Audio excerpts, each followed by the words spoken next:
Now she's known for her thick and gooey cookies, but Caroline's Cookies owner, Caroline Merryman, was once known for her school bus cupcakes. I had done this ever since I was young. I would bring cookies in the school bus with me. I would bring cupcakes. I would literally sit there with cupcakes, like hoping for a 45-minute bus ride that they wouldn't get everywhere. Every time I'd come home, there would always be a mess in the house, and there'd be like ingredients everywhere, and she always had some sort of like treat. And then in high school, I'd give like cake balls and stuff like that. I'd just bring them to school and everybody would eat them. But then during 2020, what I was doing was I was giving everything away for free still. Nothing was like about money at this time. And I dropped it in people's mailboxes.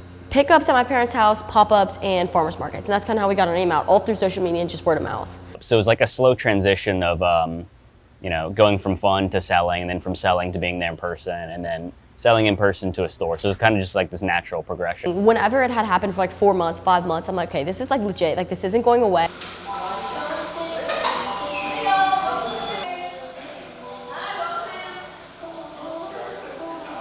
When I first started working, it was like we had time slots and like still had a line before we opened. We took away time slots and then we still had the line at the door. And we still basically have a line every day. You wouldn't have this response if they weren't good. The only thing that I actually believe is when people come back for more cookies. So people text me like they're so good, I'm like, are they lying? But when people come back in the doors, that's how I know, okay, like if they're coming back and spending money again, then they must really like them. She gives a lot of credit to us when like she's the one who made the recipes, made the cookies and stuff, and we're just doing what she's taught us. You know, when people are like, your cookies are so good, I'm like, I don't know how to say thank you, but I'm working on it. That's one thing I'm very bad at still. Like if somebody eats the cookies in front of me, like no one is allowed. We can't try cookies in front of her. Like we can't eat the cookies in front of her. Like she can't be there if we try them. Like if I'm sitting doing work right there and a customer comes sit and eat, I'll go back in the back. And it's cool to see that she gets to make something that she's passionate about and cares about and loves, and other people seem to enjoy it too. I will say the pop-ups is what is like boosting my confidence to go into the second location. The lines have been crazy in Baton Rouge, so I'm like, the fact that we have those lines, those same lines from Lafayette, but an hour away from home, I can't wrap my head around that. People are so excited, and especially the turnout from our pop-ups, like the lines that we have, I feel like show how much excitement they have.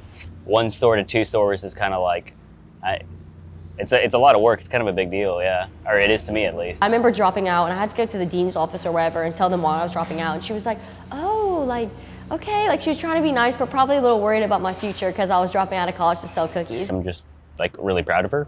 You know what I mean? Yeah, it's a lot of work.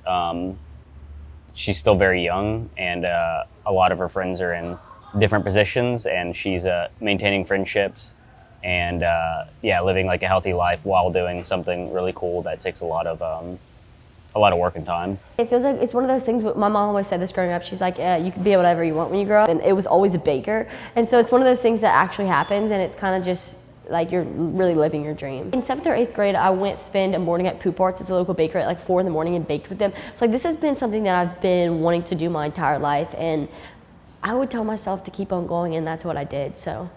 But I don't know what I would think if I was little and knew I had this. That would be kind of gives me the chills. Reporting for Tiger TV, I'm Lainey Miller.